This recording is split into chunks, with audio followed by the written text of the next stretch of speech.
Hey everybody, I'm Sierra. And I'm Ben. And welcome back to another episode of The Unsolved Couple, where every week Ben and I recap one of your original gateway drugs into true crime. Unsolved Mysteries. Okay. Season 4, episode 25. This might be the longest season thus far that we've covered. I agree.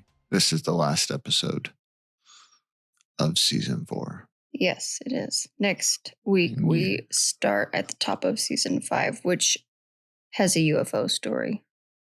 You've already watched it. Yes, I have. That's good. I have not watched. I don't think anyone is surprised by that sentence. That I haven't watched. That I am more prepared for this podcast than you are. I'm prepared for this. For this episode. Yeah, I am prepared for this episode. When did you finish your notes? I finished them this afternoon. This evening. You didn't get home till after 6:30. I finished the one on the lost love. Mm-hmm. The other one was the harder one I had to do. And I did that one right away. Earlier in the week. This one, the lost love. It's Facebook. This one, the lost love is a sad story though. It's sad. I don't like any of the lost loves. They're either... Because they're usually sad. Yeah, they usually are. I think they just pick the worst ones. So. I think separating families and like missing parts of your family history. Just sad stories. None of it's ever like, oh, this is a happy story. They're sad stories. Yeah. And I don't like that. Well, we are recapping a true crime TV show. I know. And there's a lot of things I don't like. I think you said this is what we're going to go into season 5. Mm-hmm. No one else has made it as far as us. From my very limited research that I can find, there's been a few podcasts in the early days of podcasting, maybe 2 or 3 of them that recapped Unsolved Mysteries and gave updates, different formats, but similar concept as what we do. And none of them, I think only one made it to season 4 and through it. And I was like, how did I miss this podcast? I'm like, oh, because it hasn't existed since like 2021 or 20. Like it's been off the air, quote unquote, not updated for like 3+ years. Yeah. Yeah. So we're better. No. It's just maybe we're crazier. That's what it is. My point was I can see by the time you've done this, like we're at almost 100 episodes. This is a lot of work. You and I have not taken a single week off from this. We haven't missed a single episode. Dude, we're just grinding. We're, as our kids say, locked in. Mm-hmm. And usually I don't know what they're talking about of what I'm supposed to lock in on. But they tell me, my daughter especially, to lock in. Whatever that means. Whatever that means. All right. So I have a story within a story. And I told Ben when I watched this episode before you did, I was like, you're going to be so annoyed with the first episode. Annoyed with this. Or with the first story. Yeah. So this is the story of a man named Doug Johnston. And it's a story within a story that has already been storied on Unsolved Mysteries. We've already done this story. And by Ben. You were the one that told the story. And I already gave all the updates that they're about to tell us. Yes. Did you know going into that update that they were going to do a whole showcase on this story? No. No. You didn't find that in your updates, in your research? No. No. Do you wish you would have? No, because I guess, but it wouldn't have mattered. Well, the updates that you gave us and the update on Unsolved Mysteries is brief. This does go a little bit deeper into it, but not much. No, it does. It really doesn't. The only thing. All right, we'll get into it. Okay.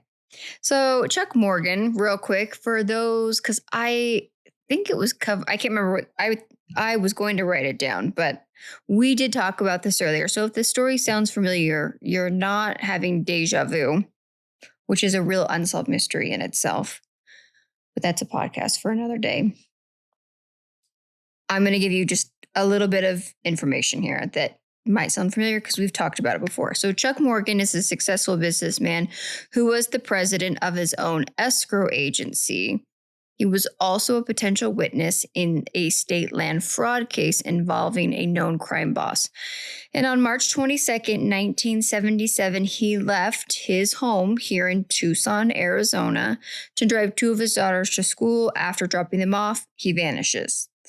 We've already covered all of this. Yeah, we told this story. 3 days later, he arrives back at home, and it only gets weirder. According to his wife, who is interviewed on Unsolved Mysteries for the first story, her name is Ruth, he's missing a shoe, has like cheap plastic handcuffs around one ankle. His hands are tied together with plastic zip ties, and he couldn't speak. But he had the ability to write, which I'm sorry. None of this story makes sense. I don't believe this man, Chuck Morgan's. Well, I think we're going to find out later. He was involved, I think, with bad people. Most likely the mob. Yeah. So he takes a pen and paper. He writes down that he'd been kidnapped and tortured. After his kidnapping, rightfully so, he becomes a little paranoid. He begins wearing a bulletproof vest and grew a beard to try to mask his identity. He also started driving his daughters to and from school. He informed the school that nobody else was allowed to pick his kids up. And on June 7th, 2 months after his first disappearance, he vanishes again. Sadly, though, this time Chuck is found shot to death, despite the fact that he was wearing a bulletproof vest. So, story number 2. Story within a story. 11 p.m., May 14th, 1990. So we're going forward quite a ways. 35-year-old Doug Johnston leaves for his night shift at a computer graphics company. I thought it was crazy that a computer graphics company had a night shift because he was, from my understanding, he was not like, I don't think he was a security guard. Like he actually had a degree and was working like in the computer field. Do you think computer graphics people are really out of jobs right now due to AI? I don't know anything about the industry. I don't even know what they would do. Because isn't graphics design? I think so. Yeah. I don't know. But I'm also like the 1990s, like that's the beginning of like computer stuff. Absolutely. Is that why it was a 24-hour job? Like, is that why there was a night shift? Because the work demand was so high, and now I can get on Canva and like create all kinds of designs in a matter of minutes. Now you can be your own computer graphics person. Yeah. So an hour later, he is found shot to death in the company parking lot. He had been shot behind a left ear from a distance of at least 12 inches. So clearly, very obviously, this is a suicide. No questions asked. With no gun. He was right-handed also. I'd just like to point that out. Shot from the left, 12 inches, which means he held it back a whole foot from his head. But I'm going to toss this out also. It appears that the unsaid thing on the show is that it is likely that the mob not only had ties in Tucson, Arizona, but Phoenix, Arizona as well, and was well integrated into local law enforcement. I don't know. Just maybe something to think about. Okay. So, however, there's no gun found at the scene. I don't know. For unknown reasons, according to Unsolved Mystery, it's unknown. His death is determined it was suicide. His family and friends are convinced that his death was a homicide, and rightfully so. Facts are actually on their side on this. They don't believe he would have taken his own life. He had just finished school, gotten a job, and was really close with his friends and family. Now, again, I will say that doesn't always mean a clear-cut sign that someone is not in a bad place or struggling with any sort of suicidal ideation. However, it appears more to me that he didn't take his own life, that there is no gun found where he took his own life at. So he took his own life and then hid the gun. Just that fact alone makes me like, how do you determine that?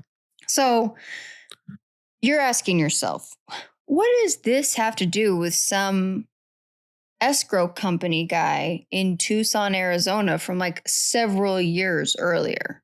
I know, because I already covered this story. I'm going to tell you. Interestingly enough, Doug, a man named Doug, had a similar car to Don Dovericks, or however you pronounce his, Devereaux. Don Devereaux, who lives across the street from the parking lot where Doug's life ended. Don, because we got Don and Doug here. Doug is no longer with us. He double D, doubling down. Never mind, I'm not going to say. Okay. Don is a journalist whose work was allegedly a threat to the mob figures in the Phoenix and Tucson area. He was also investigating the suspicious death of Mr. Chuck from Tucson, Arizona. Charles' case was aired on Unsolved Mysteries, and after the broadcast, Don followed up on several leads. He learned that Charles was involved in money laundering related to his escrow company. No joke. He was also involved in a gold and platinum transaction, which is insane to me. Most of the gold came out of Southeast Asia and at the end of the Vietnam War. Don believes that Charles was killed because he knew too much and what he needed to be silenced.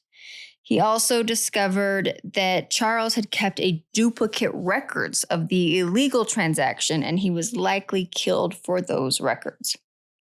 And in 1991, Don is contacted by a writer from Washington, D.C. named Danny. So now we got a third D. All the D's are in the room at the moment. Triple D. Don agrees to share with him the information that he had uncovered about Charles' money laundering and the gold transaction. However, before Don could even mail his research, Danny is now found dead with his wrist slashed in a hotel bathroom. His death was also ruled a suicide. However, Don believes that he was murdered, according to his brother. Danny was like on the other side of the United States, right? Yeah. Danny was in D.C. Yep. Yeah. So Danny was very squeamish and even fainted or had some sort of reaction. You had a buddy like this once that fainted at the sight of blood, right? He fainted at the sight of talking about it. Okay, so if someone was to tell you that someone like that then took their own life in that way, it seems unlikely. Now, I'm not saying it's impossible. However, if even talking about the sight of blood is you're the kind of person that has such a visceral reaction that you black out, it seems like a very weird way, because they said that he slit his wrist in a hotel bathroom. Did you do the research on who that guy was? No, because I didn't want to go. I tried to watch that documentary. What's it called? The Octopus or something? I was going to say, he's the guy behind the Octopus documentary. I can't follow it. It's so, and here's the thing. I haven't watched. I understand the thread that pulls through, and I understand how the dots are connected, but it gets so complicated so quickly. Yeah, I only watched half of the first episode, but I just thought it was interesting when I did the story that it was tied to that documentary. Yeah. So 6 months after Danny's death, Don learns from another journalist that there's been a hit placed on him, but that Doug was accidentally killed as a result. Don also learns that there is apparently other people that wanted him dead, including a CIA official and an informant for Israel intelligence had all confirmed that they had death threats against him. So we have Israel and the CIA wanting to come after this guy. Everybody. I mean, those are some people to the White House. I don't think I would want to be in that circle. In what circle?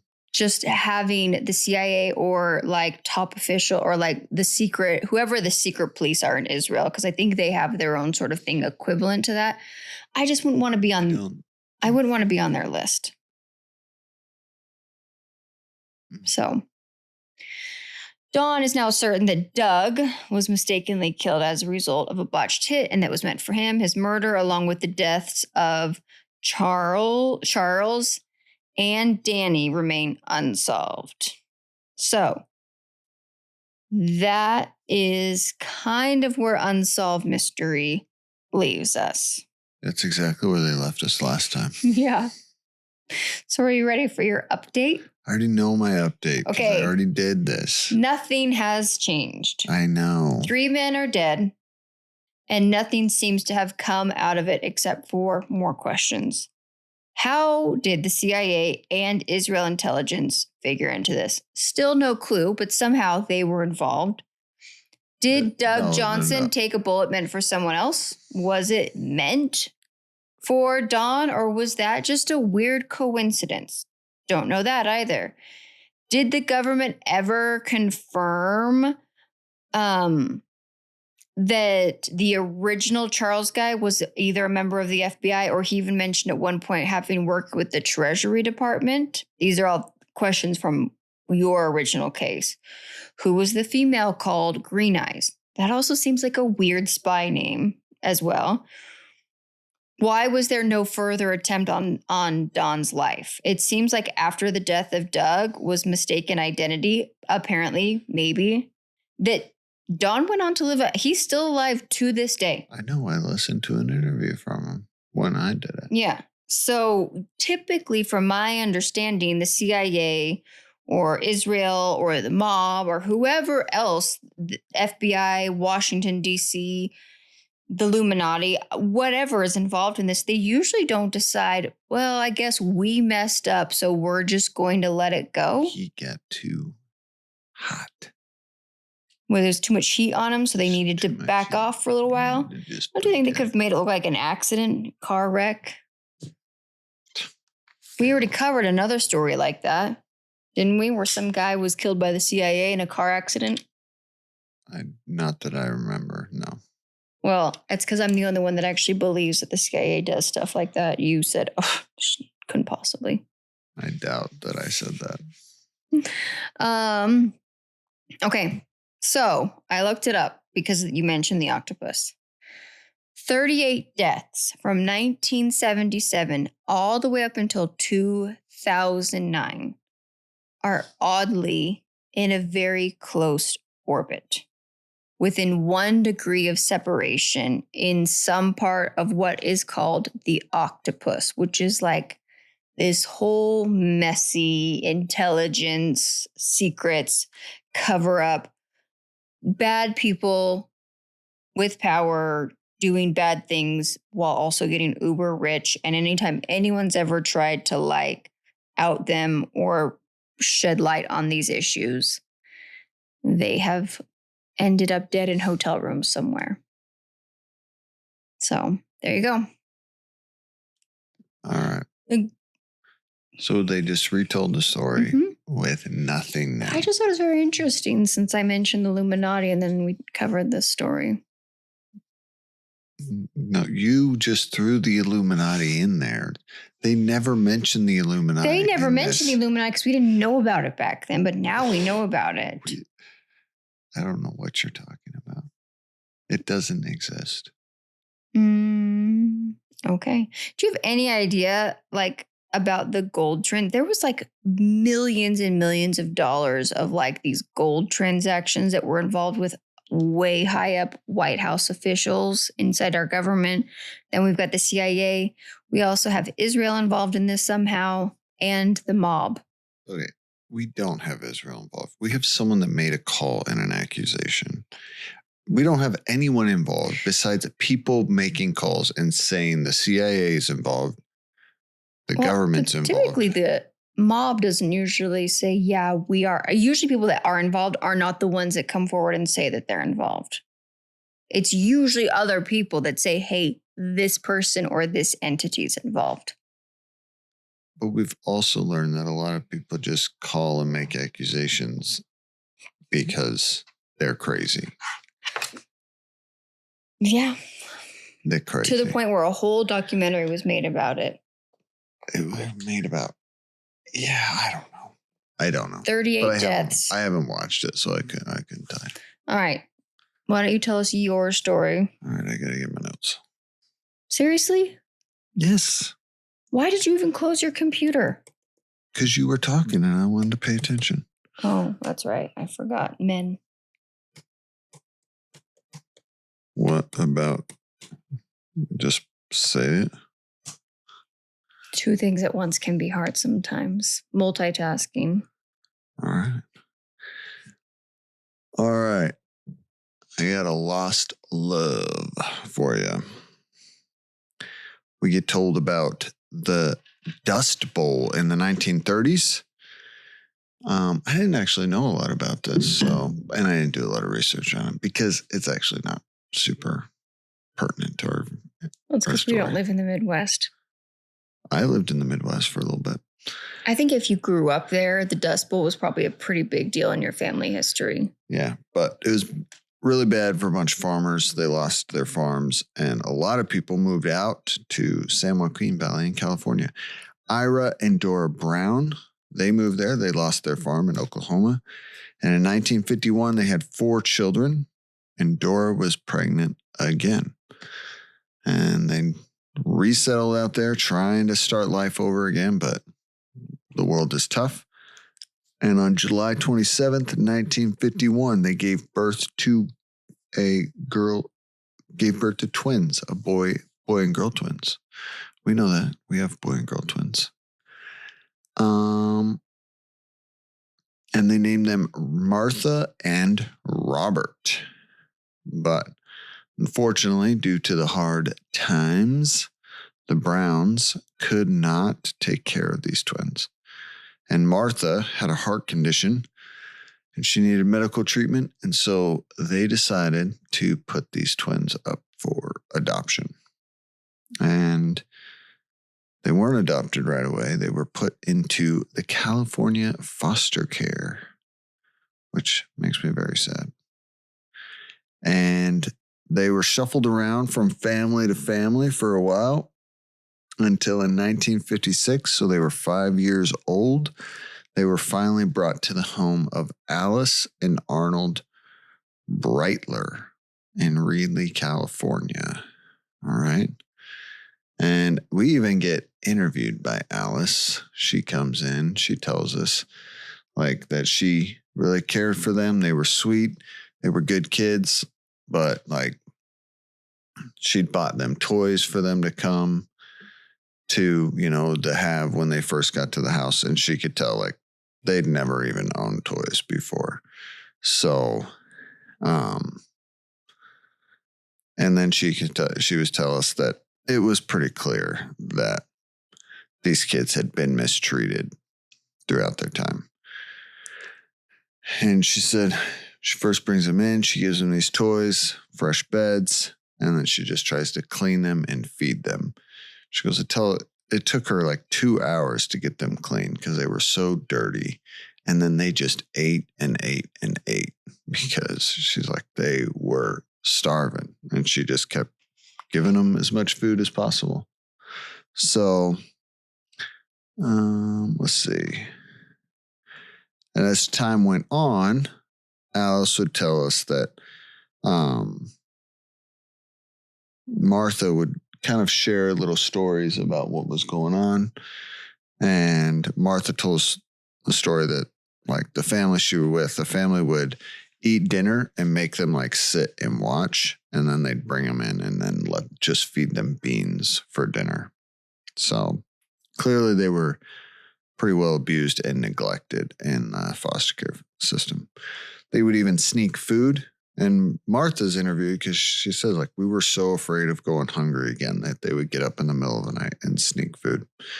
But Martha and her twin brother were very close.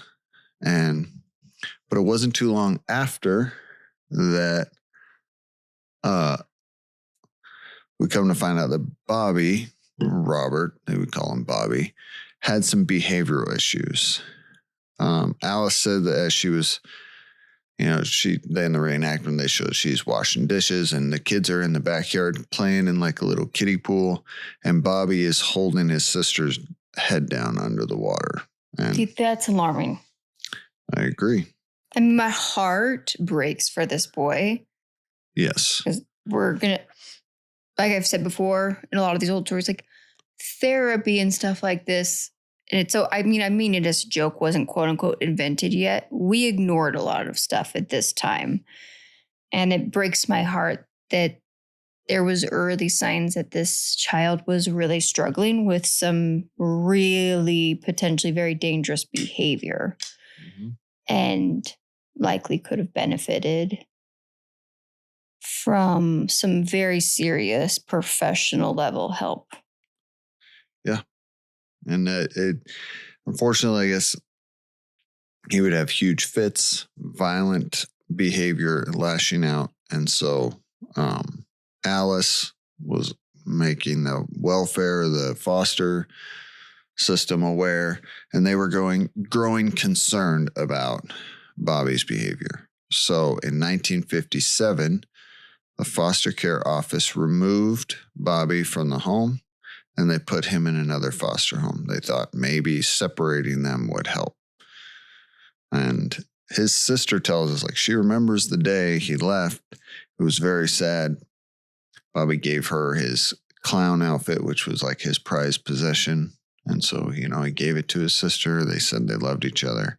And then they didn't really see each other. That part was kind of freaky to me. Yeah, but clowns don't have the stigma back then. I'm just talking about Michael Myers, the little brother who has like all of these issues. And he dressed up like a clown the day he like murdered his mom or something in the movie Halloween. Oh. The clown costume looks identical to it. And then you've got this brother here doing this stuff. And I'm like, oh my goodness, was this like, Michael Myers obviously was earlier than the airing of this Unsolved Mysteries, but it was just real. It was a really weird, like surreal moment to be like, oh, cool. Cool. So Alice, the foster mom, says like, she always felt bad about sending Bobby away. And she does say this. She goes, I feel so bad that they made me send him away. And the only problem is, this is what is frustrating. Like, this kid, clearly, he had some problems. And what's sad about it is, if this is your son, you don't have a choice. He's your son. You're going to have to try to, resolve that or whatever. He's your son to care for and help in any way. But this is the thing that breaks my heart about foster kids, is sometimes when they have problems, it's easy to say, well, it broke my heart too, because it sounds like the girl shared some of her stories of abuse and mistreatment. It makes me wonder what happened. At this age, the age that he was, this was a learned behavior. This was a reaction to things that had been done to him. Yeah, he's very young. And so it's very sad that, and I am sure, and it's hard because at first I was like, wow, cool. He gets to be difficult and you send him away, or he becomes somebody else's problem and he's easy to discard. That's probably an unfair assessment on this woman that took in some foster kids. I don't think and probably still to this day, I don't know what tools are available to foster parents. I'm not trying to point the finger at, like, I feel bad. And I people that are willing to foster and adopt are saints. And for the most part, sadly, there's a lot of abuse and fraud with it, which is they're not. I've known several people in my own personal life that have done this, and they're amazing people. Yeah, and so like I said, I don't know what resources, especially back then, were available to say, hey, I want to adopt these kids. I'm willing to take on, including the hard stuff. Yeah. What are the tools and resources available? It's a heartbreaking story because you see the power of adoption and intervention with the behavior of the daughter, because technically stealing and hoarding of food and stuff like that, stealing, I'm using in air quotes what they did, right? That was also a learned behavior and a reaction to mistreatment. That was survival. But since it wasn't violent or aggressive or scary, it was something that people were willing to put up with. Yeah. And he reacted to his mistreatment in a different way. And instead, he became the problem. Yeah. Yeah. So at 18, also in 1962, the Breitlers did adopt Martha officially. So I guess she was 11 at the time. So at 18, Martha went to the welfare office and tried to get some information on her twin brother. She learned that he'd been adopted and they got an address. She sent him a letter because she was graduating, wanted him to be a part of it. And a few weeks later, that letter was returned to sender unopened. So we don't know. It looked like that address was no good anymore. Or he sent it back. But so for 20 years, she couldn't find anything else on him. She's still looking for her brother.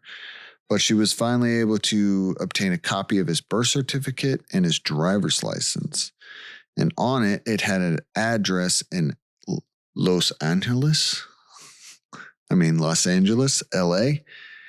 But she came to find out that that address was actually from a shelter for the homeless.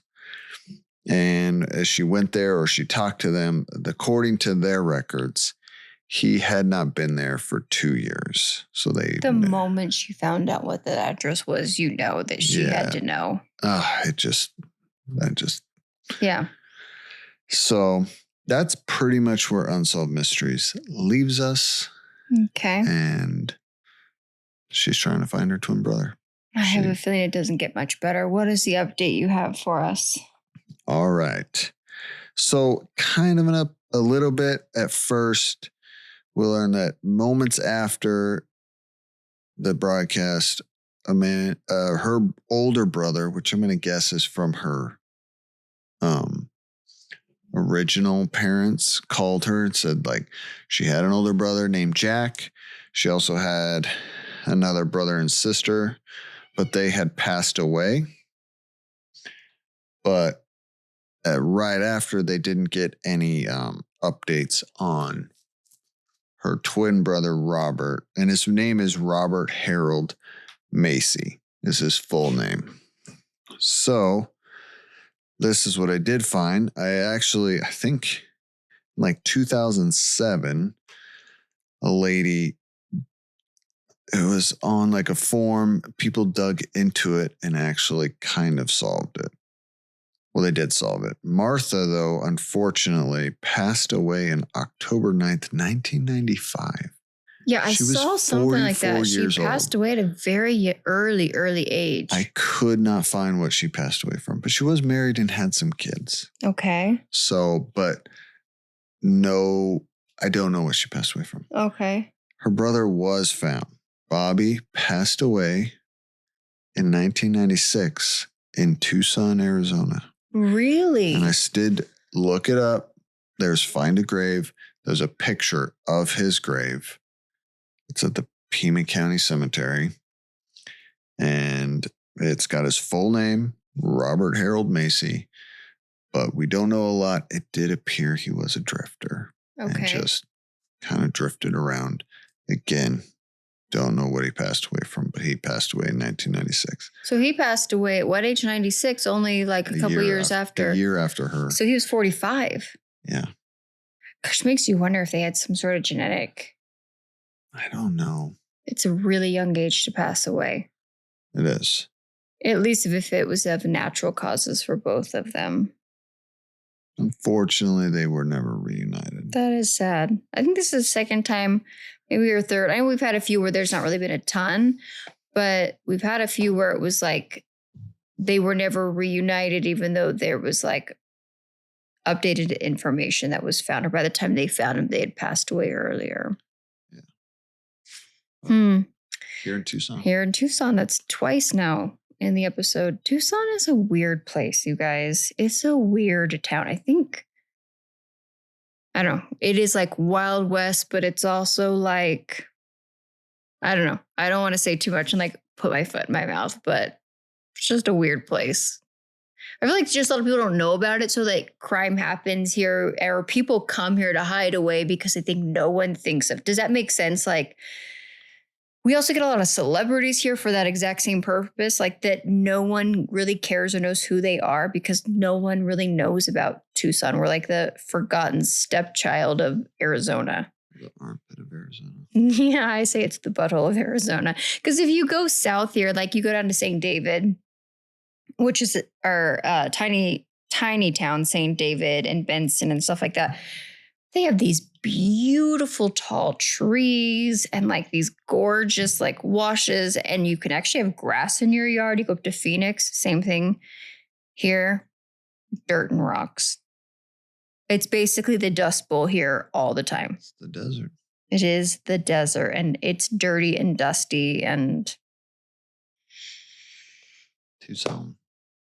It's Tucson. It's a very unique place. I'll say that. Okay. Well, I've also got a terrible story for you, so buckle up. All right. We got nothing but terrible stories. Full disclosure on this one. This involves a lot of the Jewish community, and not just your standard Jewish community. This is from an Orthodox Jewish community in Staten Island, New York. My reason I'm giving you this disclosure is that I don't speak Yiddish. And so while I have tried to write down phonetically a lot of these words that we will be using, including names of victims and of their families, it is very possible that I will get a lot of them incorrect. Because, again, my English already struggles. And Yiddish, especially if someone who's dyslexic, when you see how some of these Yiddish words are spelled, it looks like mumble jumble to me. It looks like gibberish. So that's my disclosure up front. I am doing the best that I can with what my brain power is.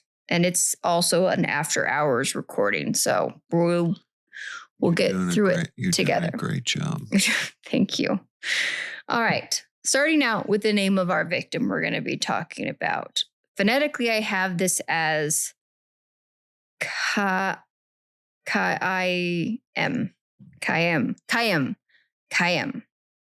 Weiss. But it is spelled Chaim. So I've been saying it like as Chaim in my head or something, but it's Chaim. Oh, that actually, okay. That sounded like it was correct. I think you did get it right there. Okay.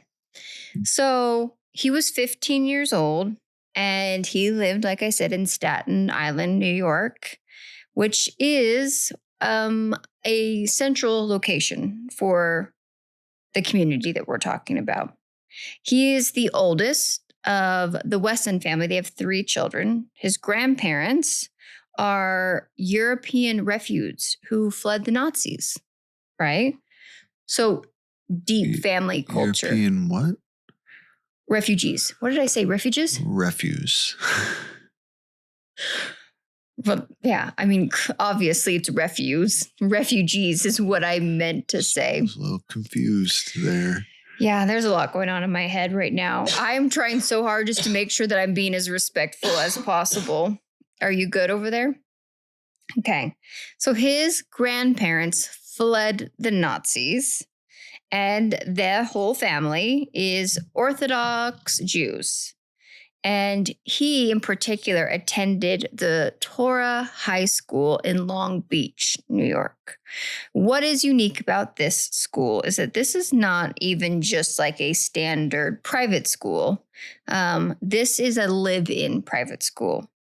So he lives in the third floor bedroom of the school's dormitory, which is actually located at 63 East Birch Street, 3 blocks from the school. So the school house and the dormitories are in 2 separate locations.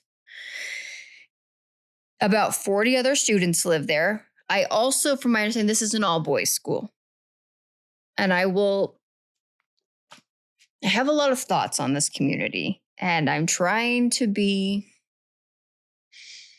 respectful about it as much as it. Women are just treated very different within this community. And when I went to New York, I actually ended up in one of these communities, walking down a street, and it was a unique experience. So 40 other students live there, and it's an all-boys school. Ben is giving me the side eye. So Orthodox Jews comprise only about 0.1% of America's population. So it's and this is according to Unsolved Mysteries back in the early 90s. So I don't know what the numbers are today, but this is what they are according to Robert Stacks.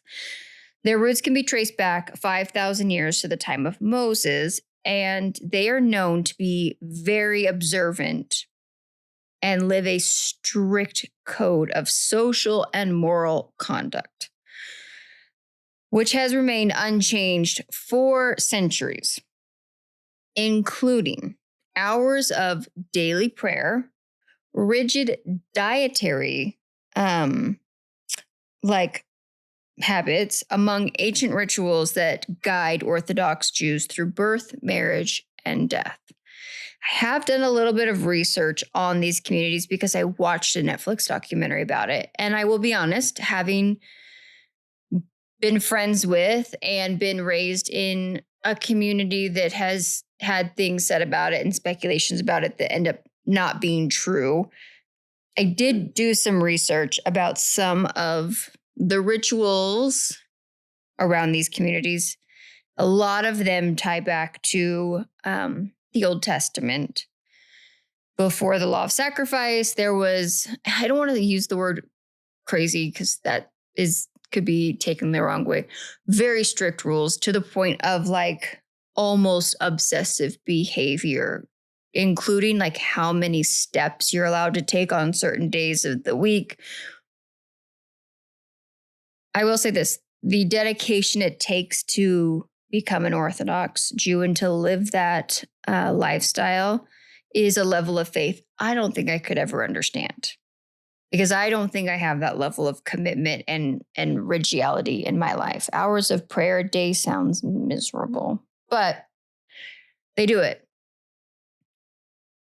One of the downsides of communities like this, because they are so small and because they are ostracized from other people and speculation is about them, they're very cut off from the world, which makes when bad things happen inside that community hard sometimes to get help, because there is almost like, in a weird way, there is a cultural barrier like unto a language barrier. There is some understanding that doesn't cross over. Does that make sense? Yeah, I mean, we've seen this. You see this in a lot of communities. Mm-hmm. Yeah, and I imagine in these areas of New York, law enforcement is very aware of these communities. It's no secret that they're there. Like I said, when I went to New York last time, we don't need to go into the how or the why, but I ended up walking down one of these streets of one of these communities. And it was very apparent that once the community realized that we were there, that children were brought in from, like, because it was during the school day, community was out happening. Women were out walking children. There were shops open and stuff like that. And we walked into the community and you literally saw people pushing their families into their houses. We were not allowed to come into some, like, businesses turned the close sign on us. And that can be a breeding ground for terrible things to happen when you don't have any sort of outside stuff. So I imagine law enforcement is very well aware of trying to handle these situations. Anyways, some of this will make sense as we go through this story. So to ensure the continuation of the religions within this community, many Orthodox Jews have established Yiddishes. I hope I'm saying that right, which are schools that emphasize religious and ethical principles of Orthodox Judaism. That is 98% about what the education is about. Because it's a private school. It's a private school that focuses on that. Because from my understanding, the expectation is that this becomes a memorized thing, not just like a knowledge, but an actual like record memorized in your head sort of thing. So Torah High School is one such Yiddish. And on Saturday, November 1st, and I will say Saturday in the Jewish community is their Sabbath. So it's Saturday, November 1st, 1986. Don Daly, which could not be more of like a New York detective. It seems like he needs to have like a private detective show. He is a Nassau County, New York police detective who is kind of thrust into this unique environment. So 8 a.m., he's dispatched to the high school to investigate a murder. And the problem with 8 a.m. on a Saturday morning is what, Ben? It's Sabbath. And Sabbath goes from what? I could be wrong. I think it goes from like sunset to sunset. Sunrise to sunset. Oh, I thought it was sunset to sunset. A lot of the practice happens Friday night. But I could be. They have like a dinner, yeah. And then sunrise to sunset is their observation. So 8 a.m. on a Saturday is the whole world is shut down in their eyes, right?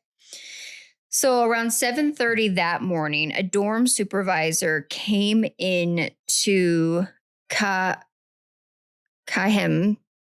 Chaim's room to wake him up because he'd failed to show up for Saturday morning prayers.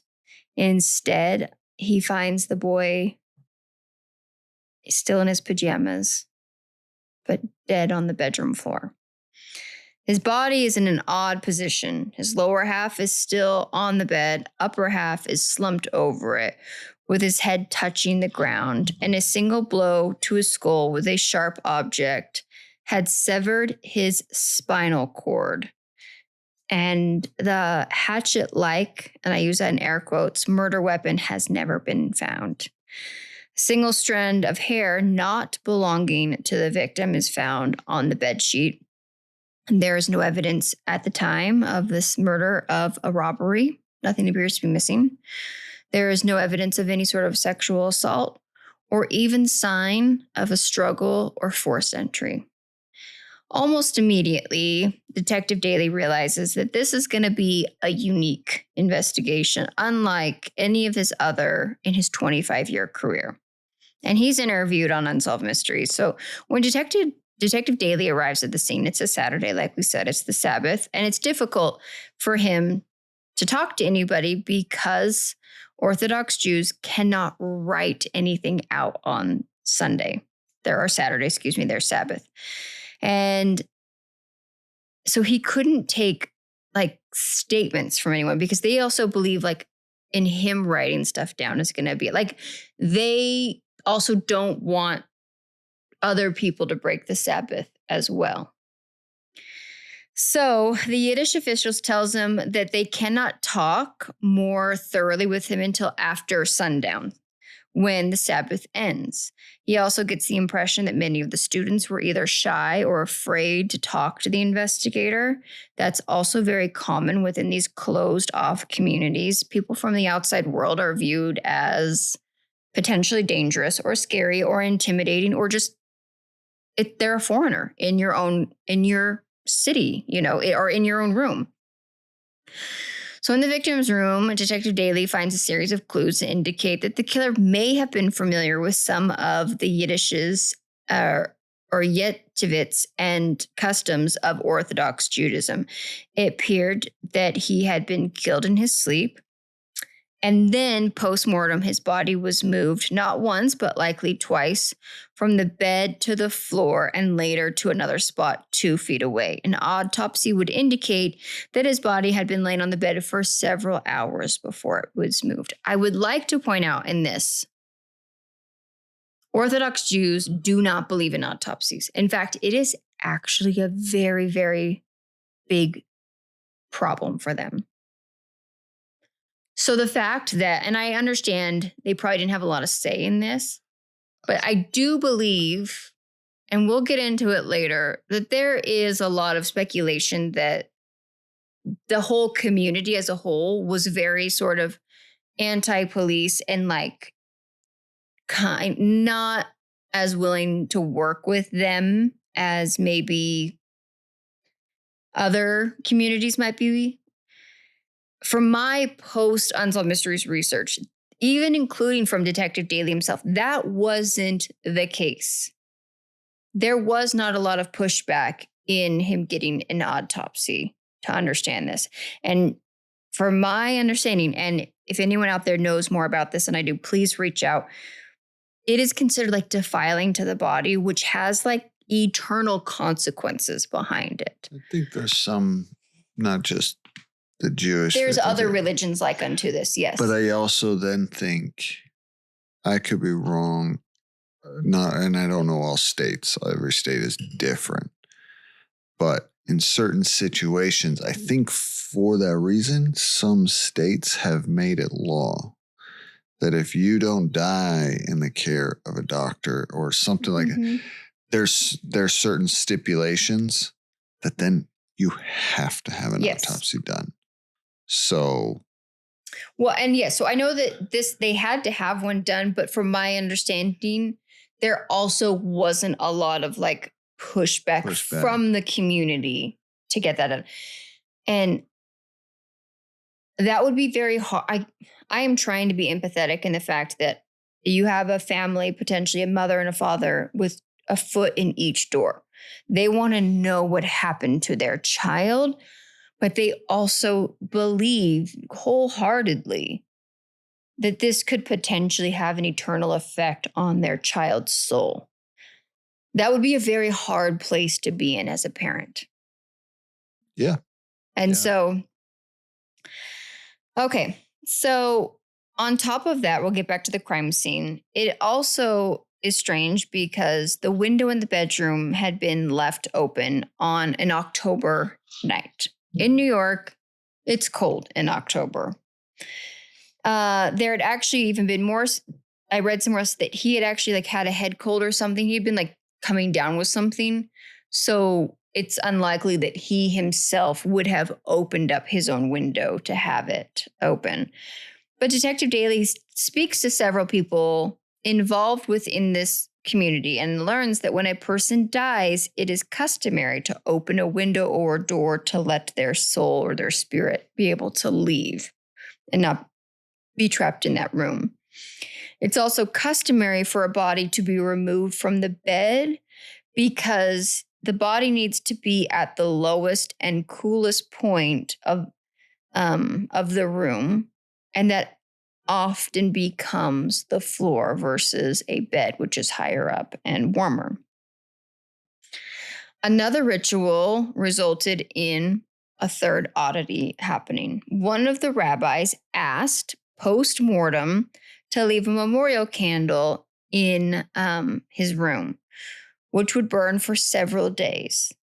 The crime scene was sealed. So they said that was okay. Yes, you can do that. The crime room was sealed, and the students are actually moved out of the dormitory. I found out like a lot of them returned home. So the dormitory is completely like emptied out. However, 2 days later, when the crime scene detectives returned, another candle had mysteriously appeared. And yet no one within the Yesevich admitted to having placed it in the room. Detective Daly notes that if a person had lit a candle as a gesture of sympathy or love, why wouldn't they come forward and say, oh, it was me, I did this out of a ritual. It was in a good intention. However, no one ever came forward with regarding to the second candle. With little else to go on, Detective Daly sets out to piece together the final hours of Kai. Why can't Chaim? Thank you. Of Chaim's life. So he learned that Chaim was outgoing, likable teenager, top of his class. One of his friends who lived on the same floor of him described him as nice, popular, smart, outgoing. He liked playing chess and basketball. He had been attending the yeshivits for 2.5 years, studying the Torah. And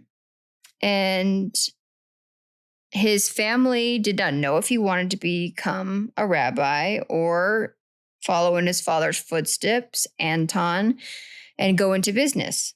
His father, Anton, says that his son was loving, joyous, and bright, and as far as he knew, had no problems at the Yesevich and felt comfortable there. He said that there may have been things, quote, going on that were normal for kids, but nothing serious. I think you just have a dormitory full of boys. I'm sure there was mischief. I'm sure there was pranks or bullying or a hierarchy, but nothing out of the normal, it seems like. So Chaim's mother was anxious about him living away from home. Although some of his friends went to the yeshivits in different states, his parents did want him to stay in New York. In fact, they did not even want him to leave home, but felt that he would excel at a yeshivits and he liked the other students there. I will say it was pretty customary. It was not uncommon. This was kind of what every family did. You sent your son away to a boarding school. I mean, wizards sending their kids to Hogwarts. And, yeah. You know.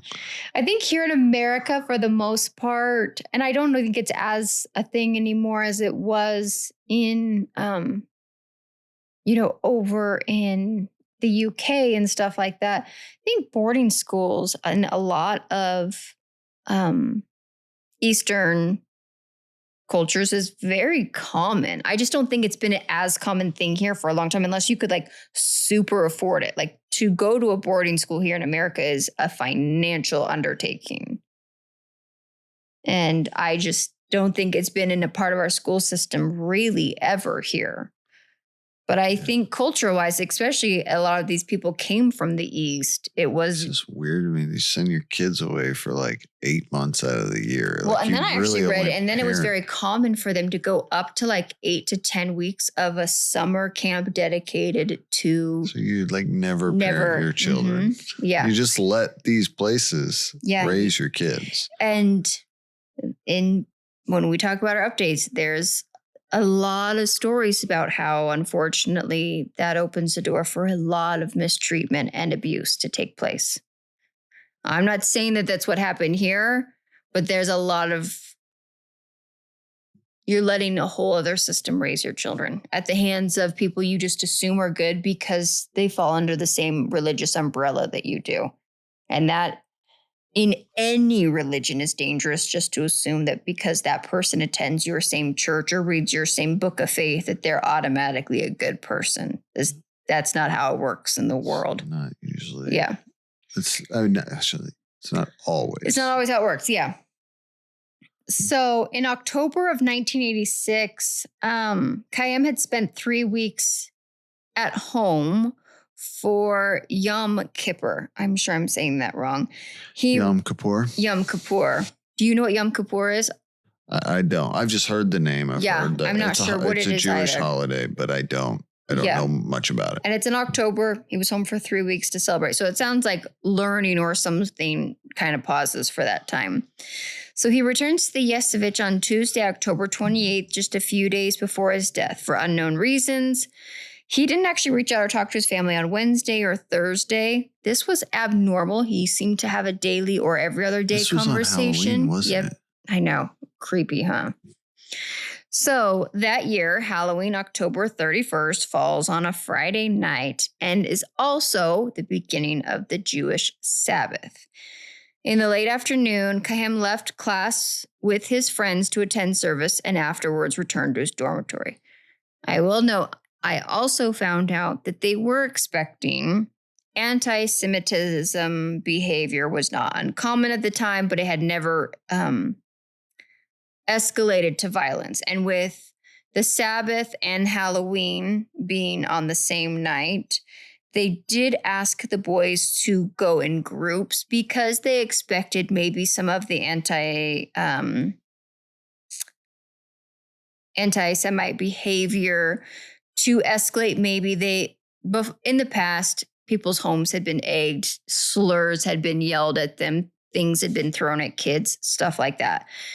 I am going to guess, I don't know, that they probably didn't celebrate Halloween at all, let alone if it would be on a Sabbath.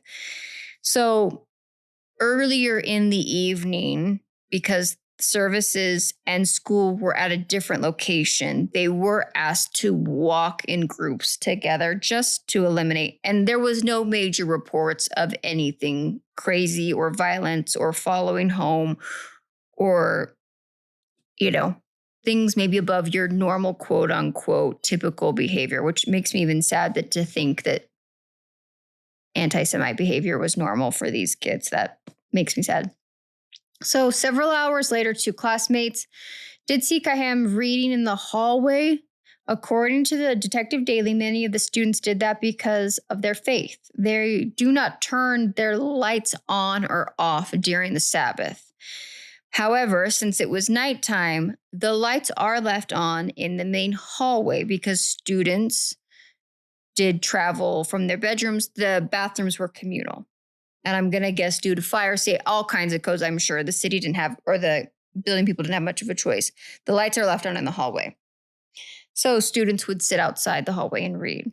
Chaim was last seen alive at around 1 a.m. reading in the hallway. Police believe that the killer knew the layout of the dormitory and was probably aware that Chaim was only one of two students without a roommate.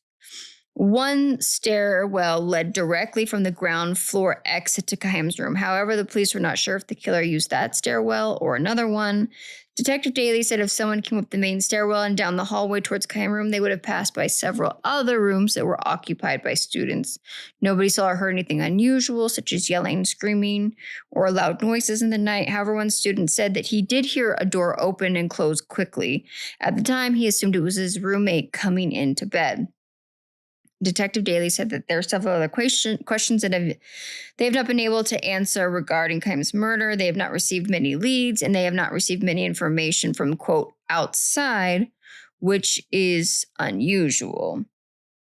The day after the murders, the detectives called a meeting with the students, teachers, and rabbis. He believed that someone at the Yiddish had answers to his questions, and he was desperate for information, implored they come forward, but almost every question asked was answered only by silence. Detective Daly later learned in Orthodox Judaism, mere suspicion alone is not enough for you to accuse your fellow man unless you have proof or other witnesses to verify.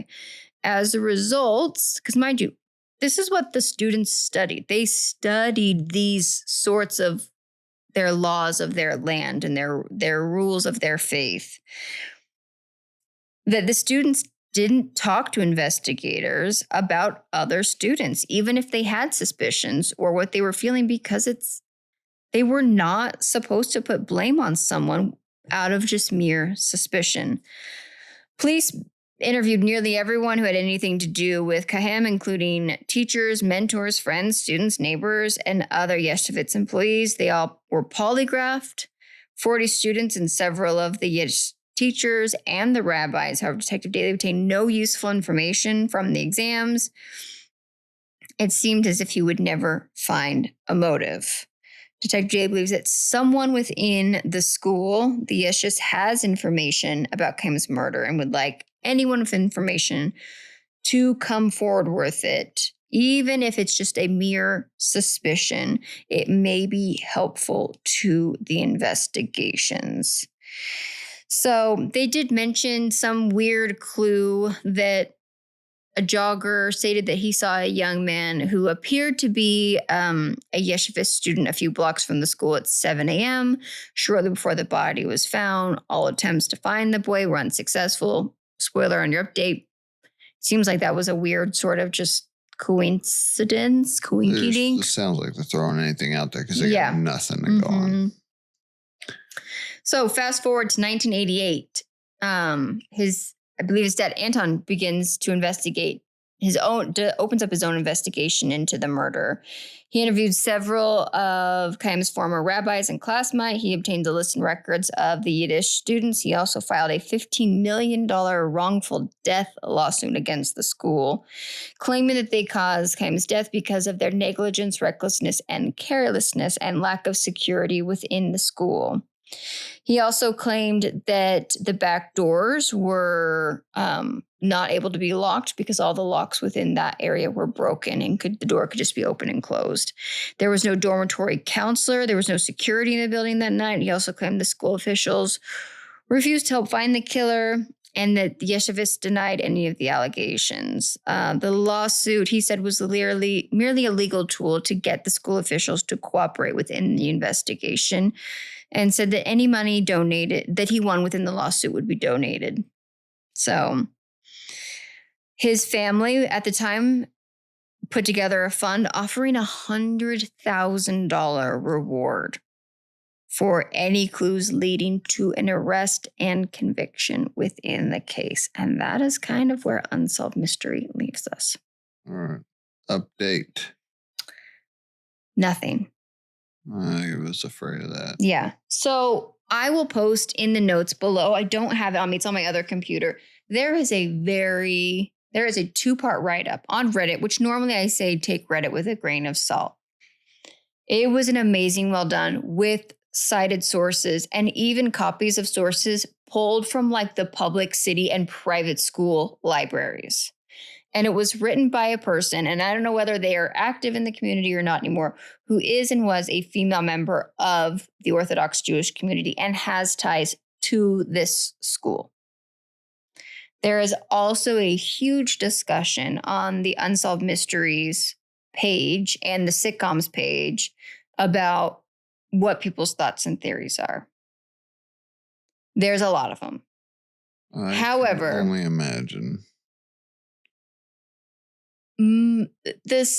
I kind of tend to lead towards, having read all of this stuff and from it being the janitor all the way to, the highest people up within this community, I tend to follow the gut feeling of Detective Daly. And he has been in and out involved. This case has been reopened several times. The DNA, from my understanding, on the hair has never been tested. So that could still be sitting somewhere waiting to be done. His family, from my understanding, is also still alive and still is trying to fight and seek answers. It would be highly unusual, in my opinion, after reading everything, that this was someone outside of this community. I think it would have been too hard to blend in. I have a feeling that whatever happened or why it ever happened, I don't know, but that it was likely either a staff member or a student at the school. Motive, there's a lot of theories out online as to what the motive could have been.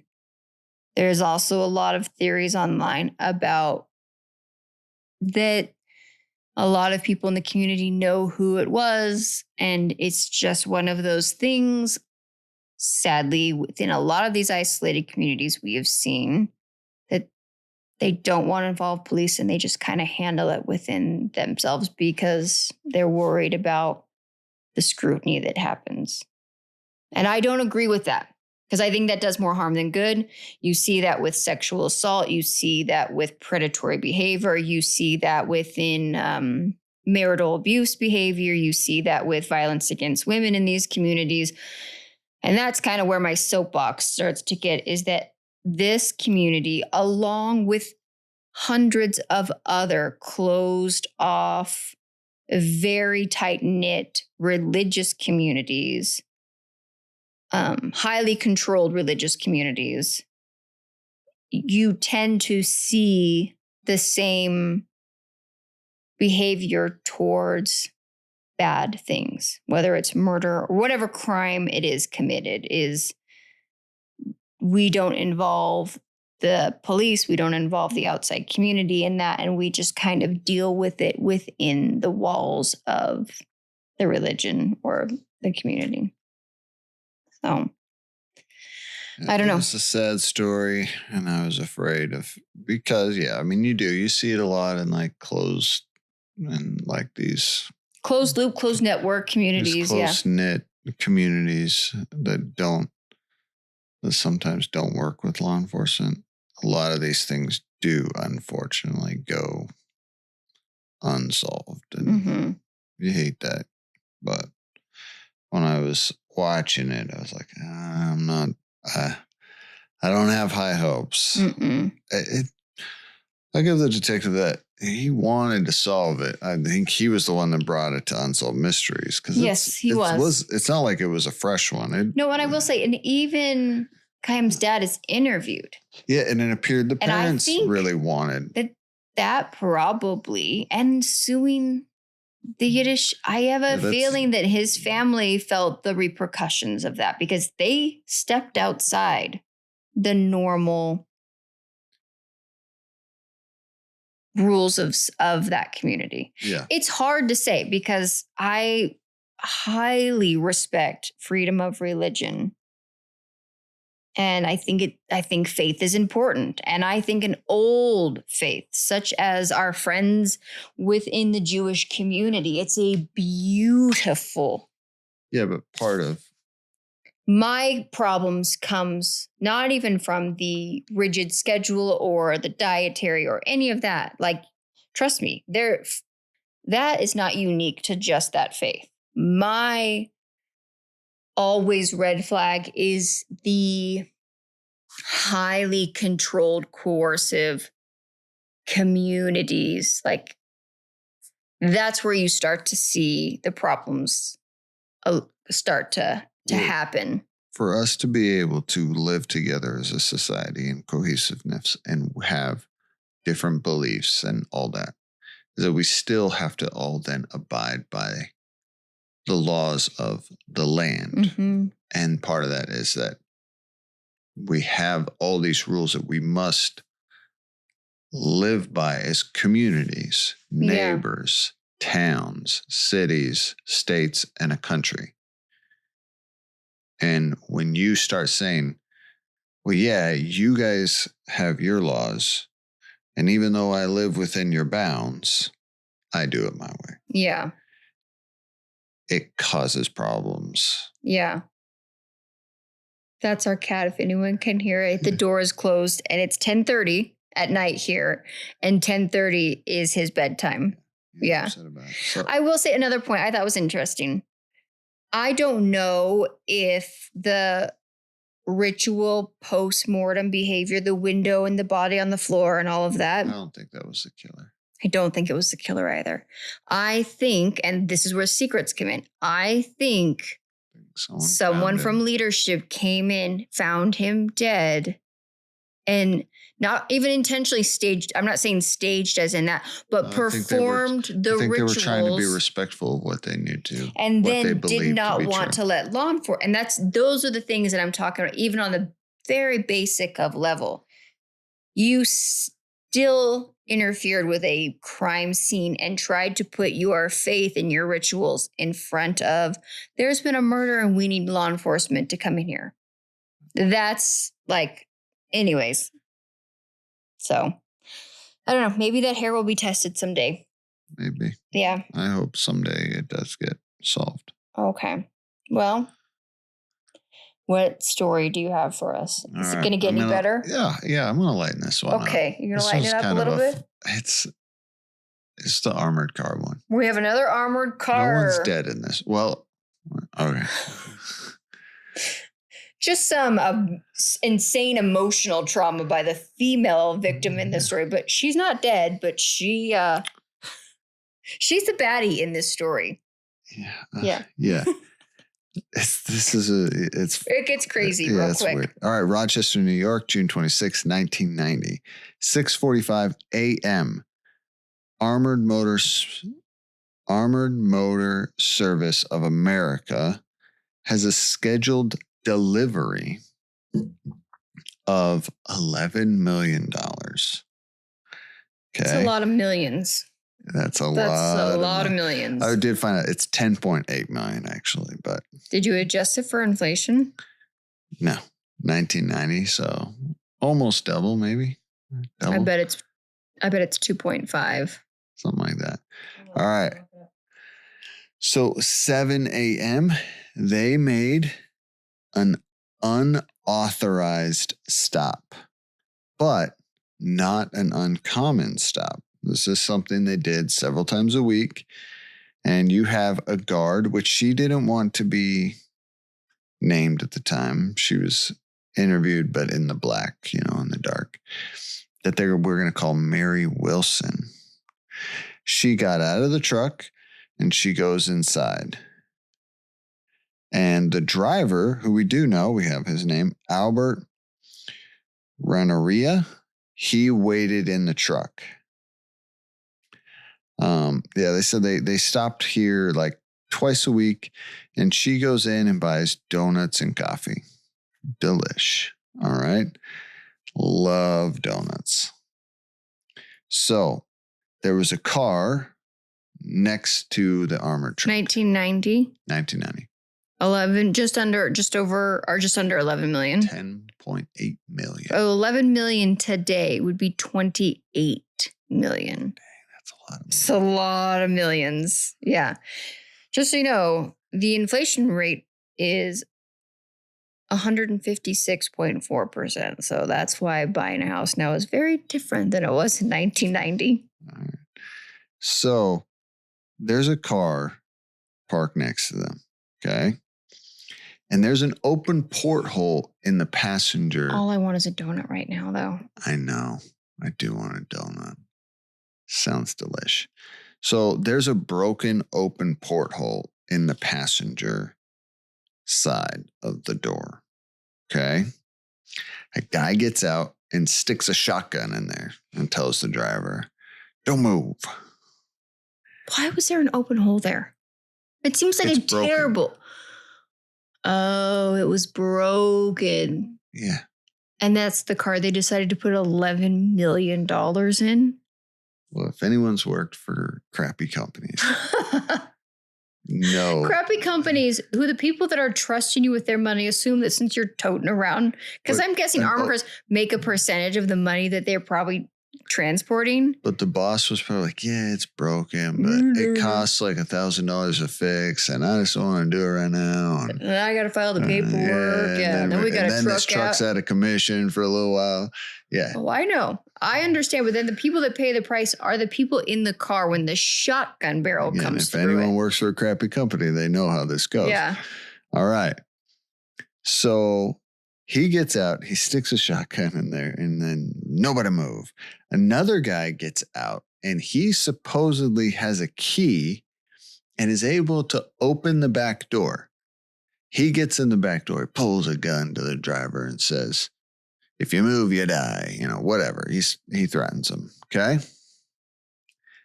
And the guy with the shotgun, he gets back in the car. Okay. But now we got a guy in the back of the truck and he's hiding. Mary comes out and she climbs in the truck and he puts a gun to her. It's like, nobody move. All right.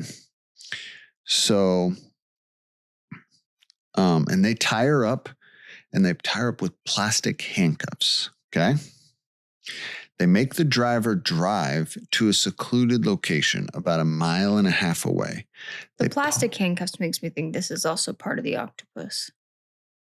Because that's what the guy in Tucson, Arizona had around his wrist was plastic handcuffs. I just think a lot of people use those. So maybe they're also a part of this. No. Because that's from New York. No, they're not. All right. They drive to a location 1.5 miles away. They pull off the road. It's a secluded area. And they're followed by the van. by this van that the guys got out of at the convenience store. Okay. And they're pretty blocked from view off the main road. They clearly had this spot picked out. The FBI guy says that he even like trimmed the trees so a big truck could get through there. So they knew what they were doing. Everything's planned, top to bottom. All right. So they get there. Mary believes it appears that another van showed up. He backs up. They open up the truck. They make the driver, Albert, climb through the porthole into the back of the truck. They tie him up on top of Mary. They make him like lay on top of her and tie her. Yeah, it was very rom-com, sort of weird, awkward. Weird. Yeah. Yeah, it was. Do you think the bad guys got donuts while they were waiting? They probably stole her donuts. I would. While they were scoping this out, do you think they got donuts? Because they knew where they were going to be. I hope so. Maybe that's the clue to solving this. Going to the donut shop and finding out who's been showing up and getting donuts. Okay, so they load up the $11 million in 2 vans, supposedly. Because this cash weighs 2,000 pounds. It doesn't weigh just a little bit. That's a lot. Isn't that like also a ton is 2,000 pounds? Yes, ma'am. There we go. I learned that on this podcast. So after like 10 or 15 minutes, Mary doesn't hear anything. She's thinking, okay, maybe they're gone. She tries to free herself. It takes her like 15 minutes. She finally frees herself with the plastic handcuffs. She can't get Albert free for some reason. So she leaves him tied up in the back, hops in the driver's seat, and drives to company headquarters. Okay. And they call the police. Police start investigating. FBI is called in. They do find the getaway van. And in the back, it's 5 miles away. In the back, they find $13,000 in small bills in the back of the van. I don't know why they left that, but they do. It was chump change. They didn't have the time for the small bills. For the small bills. They want the big bills. And at the time, this is the largest on-road armored car robbery in U.S. history. But the FBI guy says, we kind of think this is an inside job. 1, they knew where they were going to be. 2, they knew of the broken porthole on the side. And they had a key to get in the back, right? Also, both gunmen wore clothes that were identical to the uniform of the armored car service. So, and only a limited number of people would have known about this untraceable cash being transported that day. It's not like this was a well-known secret. So, that's where Unsolved Mysteries leaves us. All right. Armored. Update. Are you ready for your update? If you've got don't do the crime if you don't have the time. And I think I might have time for this crime. So, Albert, the driver, was suspected of being the inside man. And his dad. Oh. Who only lived a few miles away from where they pulled the van off. But they could never pin it on him. And in 1995, the statute of limitation ran out on this. But in 2000, during a heist, Albert Rancheria shows up to a hotel room with an undercover FBI agent to buy $100,000 in cocaine. He shows up with his lawyer. Wait. Hold on. Yep. $100,000 worth of coke. Yep. Albert was the driver. He was the driver of the armored car company. Statute's gone, limitations gone, but now we're several years later. We're in the year 2000. In the year 2000, he shows up at a hotel room to buy $100,000 worth of cocaine from an undercover police officer. So obviously Albert doesn't know that guy's an undercover cop. But he brings his attorney with him to purchase the cocaine. They say he's his attorney. I just think it was... Was his attorney also a cokehead? I mean, apparently. Apparently, yes. Yeah.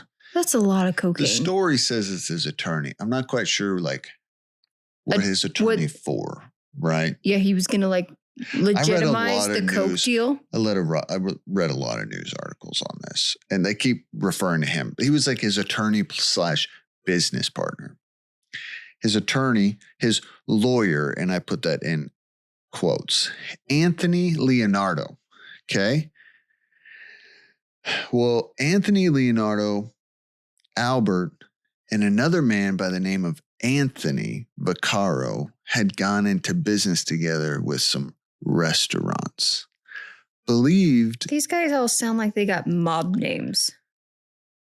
It is New York. That's what I mean. And they're all in business together buying cocaine and they restaurants together. This is like The Sopranos. So they go to buy this cocaine. And his dad was suspicious to help with him too. Yeah, this is The Sopranos. Yeah. So they go to buy this cocaine. During this little heist, they might have admitted to robbing an armored car 10 years prior. So now the FBI are like, hey, so they keep tabs on him.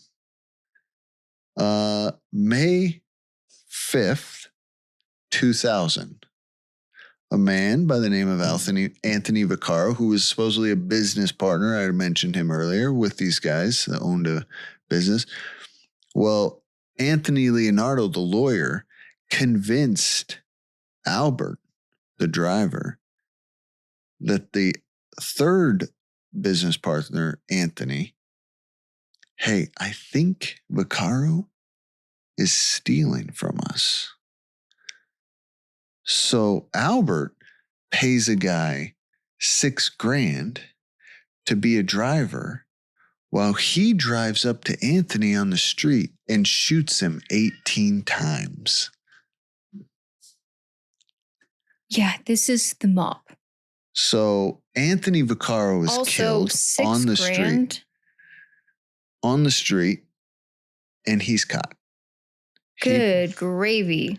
He pleads guilty to murder and conspiracy, and he's sentenced to 30 years in prison, federal prison. And in August of 2024, Albert is released from prison. What? Yeah. This guy murdered somebody literally in broad daylight, cold blood, and conspiracy, and admitted to army. Now I get statute of limitations. And yeah, but they got him like on a conspiracy to commit robbery. Mm-hmm. So that, and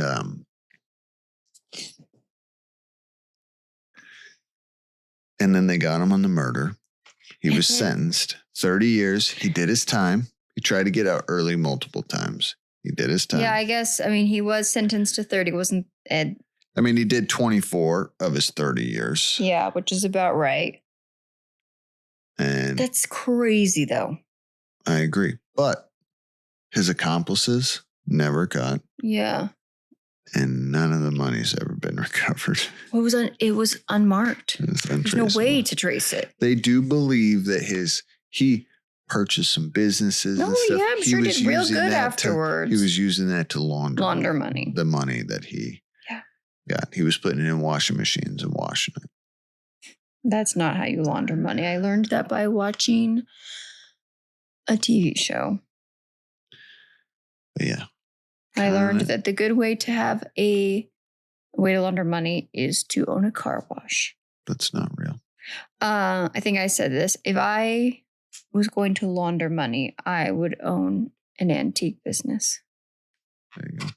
because you take stuff in and you sell it, and there's like no records. And I could sell. There's no records of you ever. Well, and I could also sell something that's a trinket to one person that looks completely invaluable, and it could be marked up insanely. And I could say that I sold it for a lot more than what I really did. And then I've got 2 sets of books. FBI's listening right now. Kind of crazy though. The driver was the inside man, caught, but not caught. Just that's the thing about the statute of limitations that I do not understand. And I get today probably is a lot harder to get away with this. But you're telling me, Sierra, if you steal $11 million, no one gets hurt. You also get some donuts while you're doing it. And you just got to lay low for several years until the limitations run out and then do whatever you want to. Yeah, I think with something like that, 11 million, government's still going to try to find something. I'm sure, because you're not going to. That was why, like, they tried to, even though it was way past, they got him like on conspiracy. That you are not a good person in a lot of other aspects of your life. Yeah. But just because you're like, yeah, you robbed an armored truck, then within 10 years, you escalated to murder. Yeah, but then you've got people like the idiot from Masterminds, like. Such a great movie. Who literally just did it because they were sick of working a shizzy job and getting treated like garbage. Right? Yeah. All right, guys. Well, that is the conclusion of season 4 of Unsolved Mysteries. That's it. That's it. Over. Season 4 is done, wrapped up with a bow. Put her up in a box. We're taking the summer off. We are not taking the summer off. Start back up in the fall. No. With a new season 5. Nope, that's not true. We will be back next week, actually, with season 5 in 7 days. But it's summertime. Not for us. Break. Nope. No breaks for us. Take the next few months. My hope is we get to a point where we can take 2 weeks off twice a year. But you got to earn that first. And you haven't earned any PTO here yet. I think I've earned a lot. Nope. All right.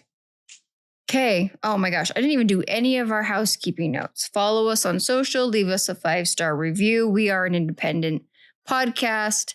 And leaving us a review not only makes me just day. Do all the things. Yeah. Every podcast you listen to, they tell you these things. Just do it. What are you waiting for? Yeah. Golly. Why do I have to keep telling you? Because we have a lot more listeners than we have reviews. I don't leave reviews on anything. I do. I don't. Okay, well, it means a lot. So follow us on social, unsolvedcouplepod@gmail.com for any questions. There is a link below to buy me a coffee if you want to support our little independent podcast even more. That goes a ton to help us getting more cases done and working on bringing you guys more stuff like video and a Patreon. And then, if you don't want to listen to ads, there is an ad-free option down below. You can become a member through our Spreaker, and I think it's only $4 a month. And all of our episodes are over an hour, so that ends up being like pennies on the dollar for your entertainment. Pennies. Less than a Diet Coke at McDonald's. Find it in your couch right now. Yeah, $4 a month for ad-free episodes. Okay, Ben, here is your question. What is your favorite donut? Because that's all I'm thinking about right now. What's my favorite donut? Mm-hmm. That's simple. I am a 2-donut man, and I'm a simple man. Mm-hmm. I don't think that's going to shock anyone. No. I think original glazed, or I like glazed with the chocolate on top. We'll call it the chocolate ice. Have you ever had the cinnamon twist ones, though? Yeah, or it's the twist with just the cinnamon Yeah, I like that too. It's good. But if I'm going, is there a donut you won't eat? I don't like jelly-filled donuts. I'm not a filled donut person either. I don't like those. Boston cream? Blah. Yeah, no, I've never been a jelly-filled. It's too much. The filling is overwhelming. Yeah. And I feel weird eating them. I don't know. I feel weird eating it. Yeah. I just think there's a stigma with a jelly-filled donut. Because it's going to drop down and stain your shirt. I just think no. And has anyone ever eaten a jelly-filled or a Boston cream donut or a filled donut where it hasn't squirted out and like make a mess? I'll say this. I've never had one. But the thought of they're a lot. Jelly in my donut, I just don't know. No, I want a donut. I'm a simple man. Keep it simple.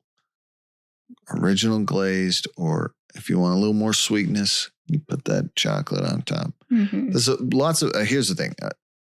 Put a box of donuts in front of me and those aren't in there. I'm still going to find a donut to eat and I'm going to enjoy it. Mm-hmm.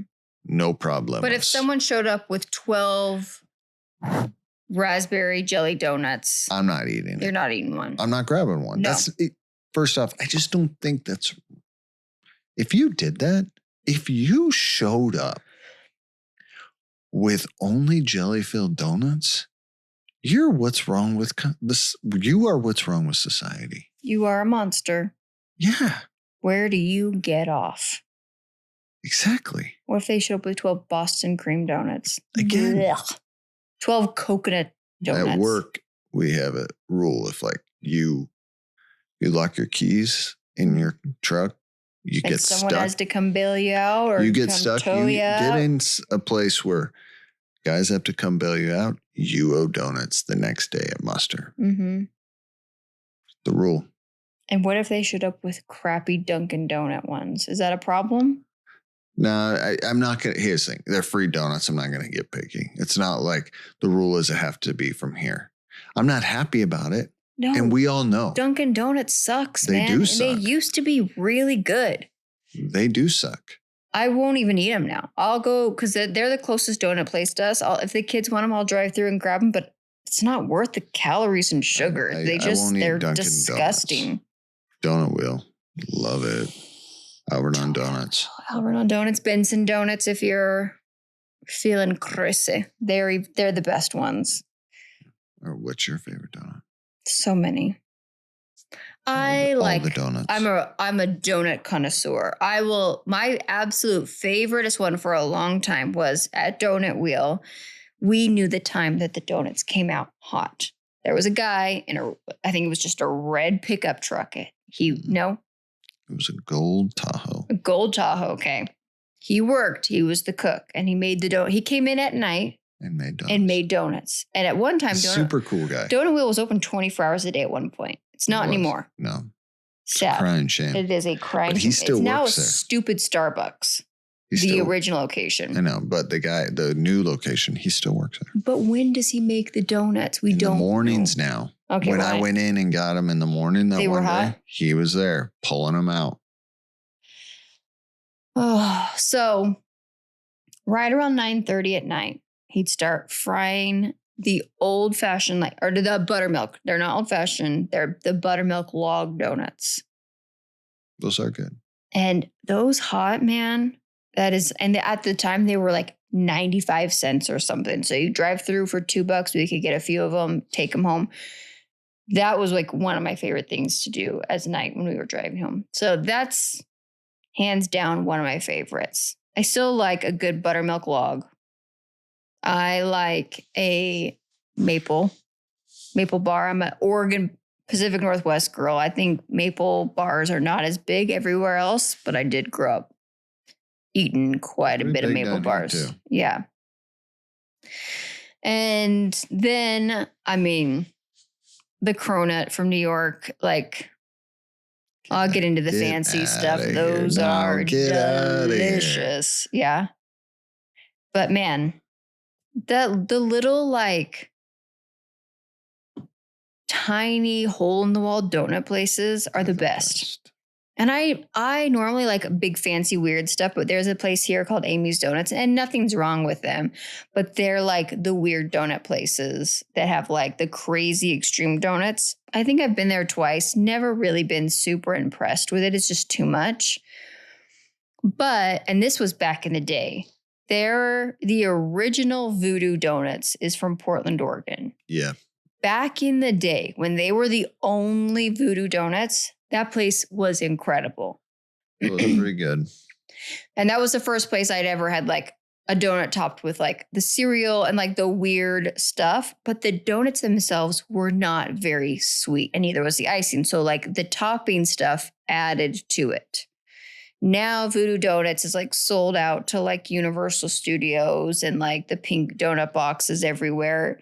It's just not what it was. But when you go there, because Voodoo Donuts was eaten in the middle of the night in the very shady spot of Portland, Oregon, with people, you didn't really make direct eye contact with anybody there. It was shady every time you walked down there. Yeah. But there was people there cooking the donuts the whole night while you were there. You could get married there. You probably still could have, but it was just like literally standing room only. There was only room for like a few people to be in there at once to order them, and then you have to eat your donuts outside. But it was the same thing. Like the donuts were made hot and fresh by hand, and now they're Dunkin' Donuts 2.0 now, which is a crying shame because I'll say even Krispy Kreme for something from Portland, Oregon to be such a sellout is pretty pathetic. Yeah. Shame on you, Voodoo Donuts, you sellouts. Krispy Kreme's isn't very good either. No, and I was real pissed. Now, twice I have gone. Once the red light was on at Krispy Kreme because that's the only time it's really worth it. I went through the drive-thru. I had my kids with me. I think one of them was asleep. And I went through the drive-thru and I ordered a half dozen because I was like, oh, life-changing hot donuts. My kids, they'd never been to Krispy Kreme. The guy hands me like a box I could buy now at Safeway. And it's like, here you go. And I was like, well, these aren't hot. And he's like, oh, we don't sell hot donuts through the drive-thru. What? No, it's the Krispy Kreme's. If anyone in this up there is listening. Yeah, Krispy Kreme, what are you doing with your life? You guys have taken a dive. Yeah, you've taken a dump. And it's literally the big thing that you offered was like hot Krispy Kreme donuts several times a day. You don't do it. And we used to eat there all the time. Well, they built one in my hometown, and it was line out the wazoo when they first opened. And just several weeks ago, on our way home from the rodeo, the light was on. So we went to In-N-Out or something, and then we're like, we'll go over. We did get hot donuts there. But they weren't very good. And they weren't very hot. We did not, they used to take the ones off. Right after they got glazed. They would hand you that one. I know. The lady handed me one from a tray behind it, and it was lukewarm, which almost made it suck just as, it was so disappointing. Yeah. Exactly. If you heard that was my chirpy cat who is telling us it is past bedtime. All right. That's our long conversation about donuts, but I love donuts. Gosh, now I'm starving and now I just want a donut.